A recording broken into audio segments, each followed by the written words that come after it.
मुलांना पिझ्झा आणि बर्गर खूप आवडतात, परंतु बाहेरील खाणं नेहमी हे चांगलं नसतं. त्यामुळे आपण घरच्या घरी एक मस्त अशी रेसिपी घेऊन आलेलो आहोत. तुम्ही एकदा जर ही रेसिपी घरी बनवली तरी मुलं बाहेरील पिझ्झा बर्गर खाणं सोडून देतील आणि तुम्हाला अगदी परत परत बनवायला सांगतील. इतकी छान ही रेसिपी होते. चला तर रेसिपीला सुरुवात करूया. इथे मी 2 वाट्या गव्हाचं पीठ घेतलेलं आहे. या रेसिपीमध्ये मैदासुद्धा वापरलेला नाही आहे. त्यानंतर यामध्ये चवीनुसार मीठ घालूया. अगदी पाव चमचा एवढा बेकिंग सोडा घालूया आणि अर्धा चमचा एवढी बेकिंग पावडर घालूया. त्याचबरोबर 2 ते 3 चमचे आपल्याला यामध्ये दही घालायचं आहे. 2 चमचे तेल घालून घेऊया आणि आता हे सर्व मिक्स करून घेऊया आणि याचा एक गोळा बनवून घेऊया. थोडा सैलसर गोळा आपल्याला याचा बनवून घ्यायचा आहे. साधारण आपण चपात्यांना बनवतो त्याप्रमाणे आपल्याला याचा गोळा बनवायचा आहे. तुम्ही बघू शकतात अशा प्रकारे मी याचा गोळा बनवून घेतलेला आहे. ह्याला तेल लावून घ्यायचं आहे आणि 15 मिनिटांसाठी हा गोळा झाकून ठेवायचा आहे. त्यानंतर दुसऱ्या एका बाउलमध्ये एक छोट्या आकाराचा कांदा बारीक कट करून घ्यायचा आहे.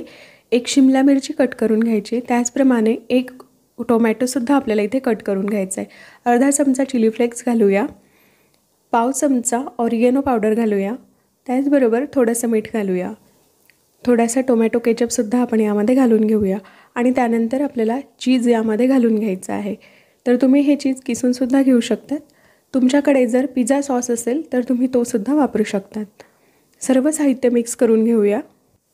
त्यानंतर आपण जे पीठ मळून ठेवलेलं होतं त्यातील एक गोळा घेऊया आणि त्याला थोडंसं पीठ लावून त्याला अशा प्रकारे गोल करून घ्यायचं आहे. तुम्ही पोळपाटावरसुद्धा त्याला गोल करून घेऊ शकतात. त्यानंतर यामध्ये आपण थोडंसं सारण भरून घेऊया. साधारण 2 चमचे एवढं सारण आपल्याला यामध्ये भरून घ्यायचं आहे. हे आपल्याला मोदकाप्रमाणे बंद करून घ्यायचं आहे. अशा प्रकारे हे आपल्याला बंद करून घ्यायचं आहे. आज आपण मस्त हेल्दी असे पिझ्झा बन बनवतो आहे. थोडंसं प्रेस करून घेऊया आणि अशाच प्रकारे बाकी बनसुद्धा आपण बनवून घेऊया. सर्व बन बनवून झाल्यानंतर आपण तवा गरम करायला ठेवूया. त्यानंतर एका वाटीमध्ये पाणी घेऊन बनच्या खालच्या बाजूने आपल्याला पाणी लावून घ्यायचं आहे. तर मी व्हिडिओत दाखवते त्याप्रमाणे तुम्हाला पाणी लावून घ्यायचं आहे. तवा छान गरम झालेला आहे. बनवलेले बन यावर आपण अशा प्रकारे ठेवून घेऊया आणि मंद आचेवर आपल्याला हे 5 मिनिटांसाठी शेकून घ्यायचं आहे. खालच्या बाजूने 5 मिनिट शेकून झाल्यानंतर दुसऱ्या बाजूने सुद्धा आपल्याला ते मस्त शेकून घ्यायचे आहे. आचेवरच आपल्याला हे शेकून घ्यायचे आहे. प्रत्येक बन आपल्याला अगदी व्यवस्थितपणे शेकून घ्यायचा आहे. तुम्ही बघू शकता सर्व बन व्यवस्थित शेकून झालेले आहेत. खालच्या बाजूने सुद्धा अगदी व्यवस्थित बन शेकून झालेले आहेत. तर आता आपण हे काढून घेऊया. एका प्लेटमध्ये काढून घेतल्यानंतर आपल्याला ह्याला तूप लावून घ्यायचं आहे.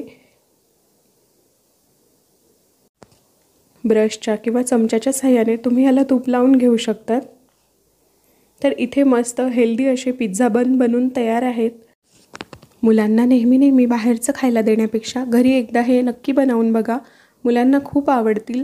ते तुम्हाला अगदी परत परत बनवायला सांगतील आणि बनवायलासुद्धा सोपे आहे. खूप जास्त वेळ लागत नाही. अगदी कमीत कमी वेळामध्ये बनवून तयार होतात. त्याचबरोबर खाण्यासाठी सुद्धा चांगले आहेत. तर ही रेसिपी नक्की एकदा ट्राय करा. आजचा व्हिडिओ जर तुम्हाला आवडला असेल तर व्हिडिओला लाईक करा, कमेंट करा आणि जास्तीत जास्त शेअर करा. त्याचबरोबर असेच नवनवीन व्हिडिओज बघण्यासाठी वृषालीज किचन चॅनलला सबस्क्राईब करा. परत पुन्हा भेटूया अशाच एका नवीन रेसिपीसह. तोपर्यंत बाय बाय.